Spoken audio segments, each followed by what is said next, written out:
नमस्ते दोस्तों, मैं शुज्योति आज की बात में आप सबका स्वागत करती हूँ। आइए आज की बात कर लेते हैं। आज बड़ा ही अच्छा दिन है, सोमवार का दिन है, सप्ताह का पहला दिन है।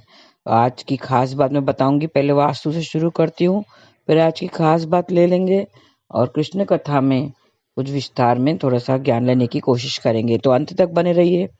वास्तु की बात कर लेते हैं। तो कल मैंने मिट्टी की चीज़ों के जगह के बारे में बताया था कि इस दिशा में रखे जाते हैं, उसी दिशा में उसी की बात हम आगे करते हैं कि इस दिशा से वास्तु दोष दूर होता है।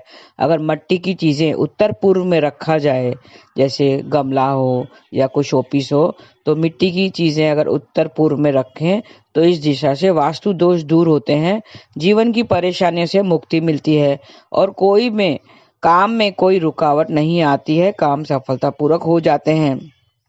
तो ये थी वास्तु की बातें। अब तिथि की बात करते हैं। अष्टमी तिथि आज सुबह 8:50 तक रही और फिर उसके बाद नवमी तिथि लग गई है। तो फाल्गुन कृष्ण पक्ष की अष्टमी को सीता अष्टमी मनाने का विधान है। आज सीता अष्टमी है क्योंकि उदया तिथि अष्टमी होने के कारण आज माता सीता का प्रकट दिवस है। आज के दिन सीता माता प्रकट हुई थी। आज के दिन को माता सीता के जन्म दिवस के रूप में मनाया जाता है। आज के दिन को जानकी जयंती के नाम से भी जाना जाता है क्योंकि वो जनक को मिली थी। जनक उसके पिता का नाम है, इसके लिए उसको जानकी कहते हैं। तो जानकी जयंती के नाम से भी जाना जाता है। आज के दिन माता सीता की पूजन का विधान है। आज माता सीता की वंदना से सभी तीर्थों के दर्शन का फल मिलता है। तो आज के दिन आप व्रत कर सकते हैं और मंत्र जाप कर सकते हैं। श्री सीताय नमः या श्री रामाय नमः, सीता रामाय नमः, ऐसा करके आप कोई भी एक मंत्र का जाप कर सकते हैं। जाप करने के बाद माता सीता और श्री राम को पुष्प चढ़ाएं। इससे सारे मनोरथ सिद्ध होंगे, इच्छा सब पूरी होंगी। आज माता सीता की हल्दी, चंदन और कुमकुम से पूजा करनी चाहिए। घी का दीपक जलाएं और श्रृंगार की वस्तुएं भेंट करें। देवी माँ को किसी मीठी चीज का भी भोग लगाना चाहिए। आज शाम 4:05 तक वज्र योग रहेगा। वज्र योग में वाहन, सोना, कपड़ा खरीदना मना है, इसे अशुभ परिणाम मिलते हैं, तो आज ये सब नहीं खरीदना चाहिए। आज शाम 4:21 तक ज्येष्ठा नक्षत्र रहेगा। ज्येष्ठा नक्षत्र एक शुभ नक्षत्र है और ये 18वां नक्षत्र है जिसका स्वामी बुध है और इसका संबंध चीड़ के पेड़ से बताया गया है। तो आज ज्येष्ठा नक्षत्र के दौरान चीड़ के पेड़ की पूजा करनी चाहिए और किसी प्रकार का नुकसान नहीं पहुंचाना चाहिए। आइए थोड़े से उपाय कर लेते हैं। यात्रा में सफलता पाने के लिए श्री राम की चौपाई का 11 बार जाप करें। 3-4 चौपाई में बता दूंगी, उसका आज जाप करने से आपके जो संकट है, मुसीबतें हैं, दूर हो जाएंगी। कौन सी चौपाई का ध्यान रखना है? हृदय राखी कौशलपुर राजा,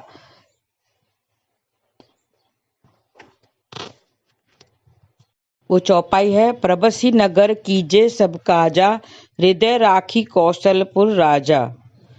तो ये चौपाई का आपको जाप करना है।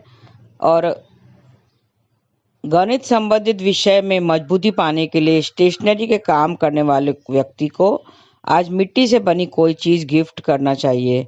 तो आपके जो भी विषयों में अगर पढ़ाई में कुछ तकलीफ आ रही है तो उसमें मजबूती आएगी। और रामचरितमानस की चौपाई का 108 बार पाठ करना चाहिए। बेटी के लिए अच्छा रिश्ता पाने के लिए आप ये चौपाई का पाठ करें। सुनसी सत असीर हमारी, पुरहिन मन कामना तुम्हारी। ये चौपाई आपको दोहरानी है बेटी के लिए अच्छा रिश्ता पाने के लिए। और मैं वापस दोहरा देती हूँ। सुनसी सत्य असीर हमारी, पुरहिन मन कामना तुम्हारी।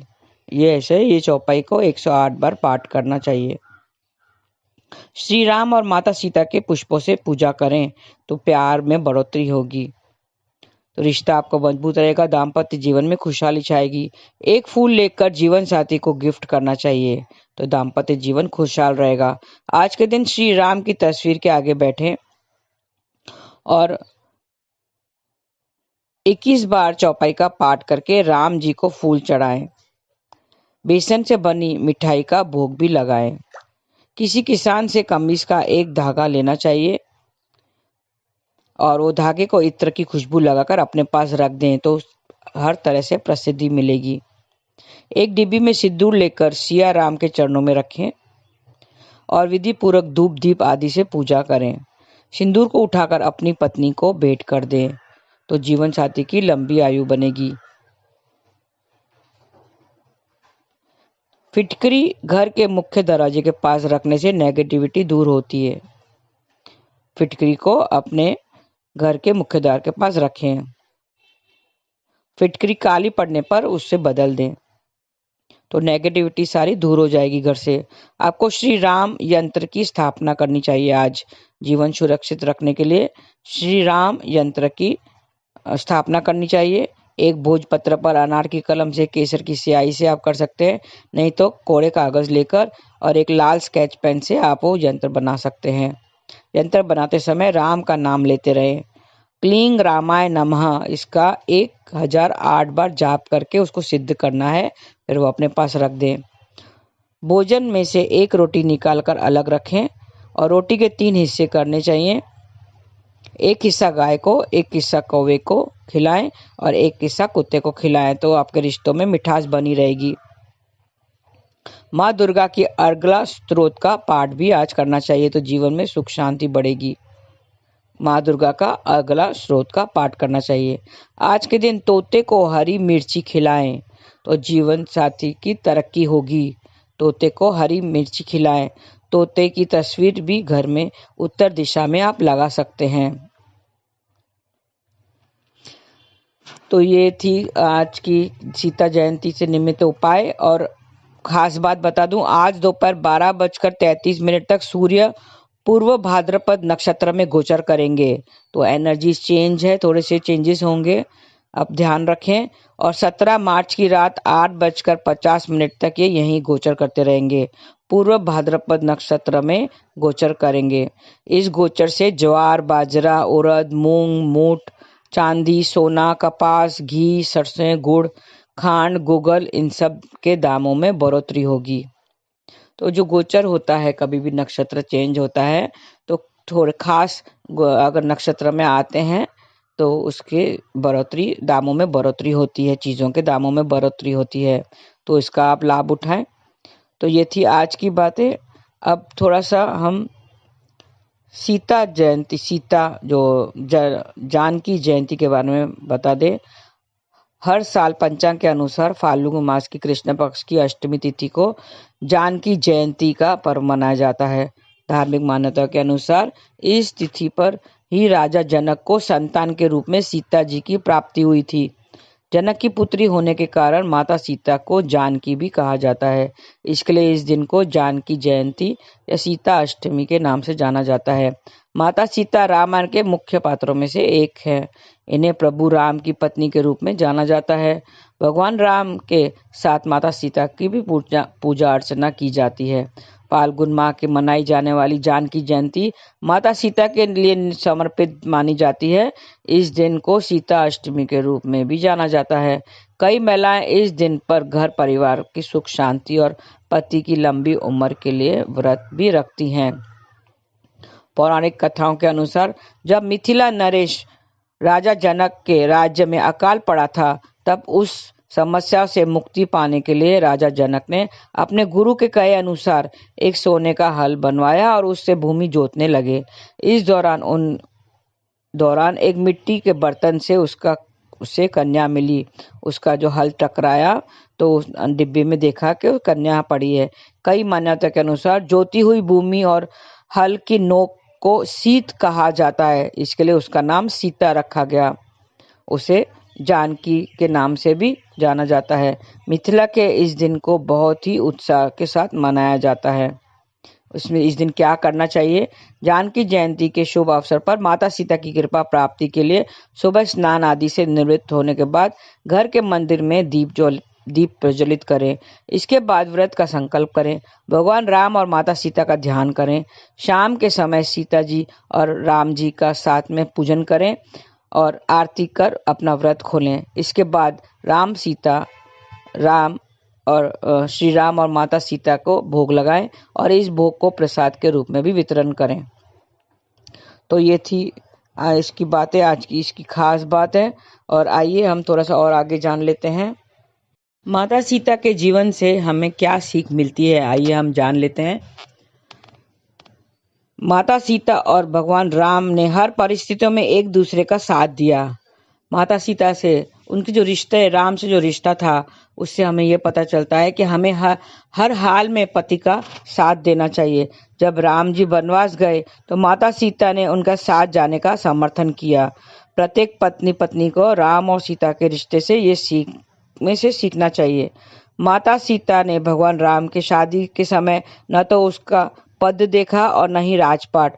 वहीं जब राम ने अपना राजपाट छोड़कर वनवास जाने का फैसला लिया तो भी माता सीता महलों के ऐशो आराम को छोड़कर पति के साथ चली गई, क्योंकि उसने कहा कि मेरा धर्म पति का साथ निभाना है, चाहे वो पति महल में रहे या वनवास में, पति का साथ देना मेरा धर्म है।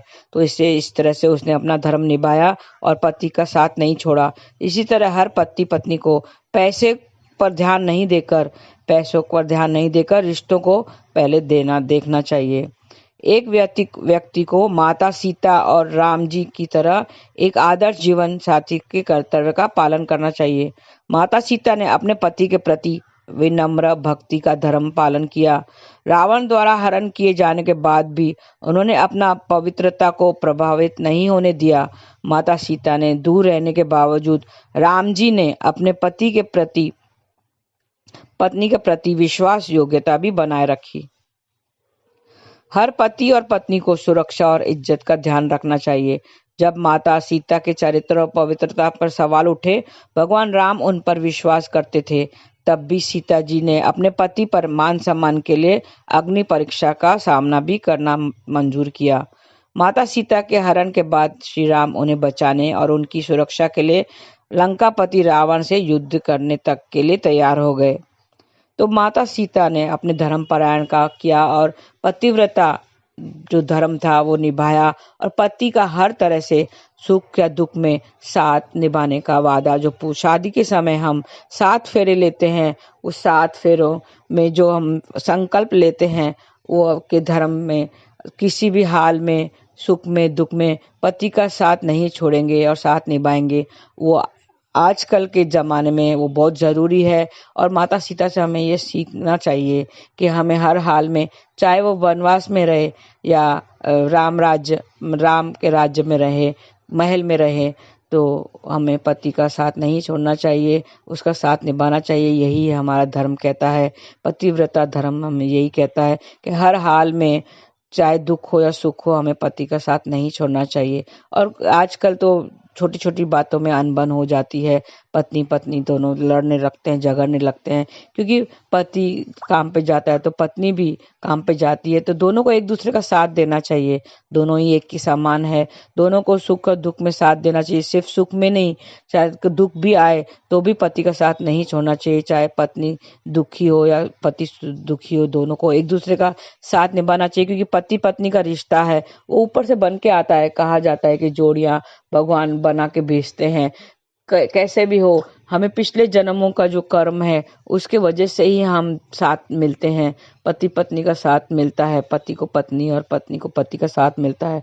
तो हमें यही भगवान का जो रिश्ता बनाया हुआ है, ये अनोखा रिश्ता है, पति पत्नी का अनोखा रिश्ता है। तो वो हमें साथ निभाना चाहिए और एक दूसरे की मदद करनी चाहिए, एक दूसरे को समझना चाहिए कॉम्प्रोमाइज करके। ऐसा नहीं कि पति चिल्लाए तो पत्नी भी चिल्लाए, तो दोनों में से एक को सहूलत अच्छे से रहकर और समझा बुझा कर एक दूसरे से सलाह सुलह करके, शेयरिंग एंड केयरिंग करके ही साथ निभाना चाहिए। तो आज के लिए बस इतना ही। धन्यवाद। आपका दिन शुभ रहे। हरे कृष्ण।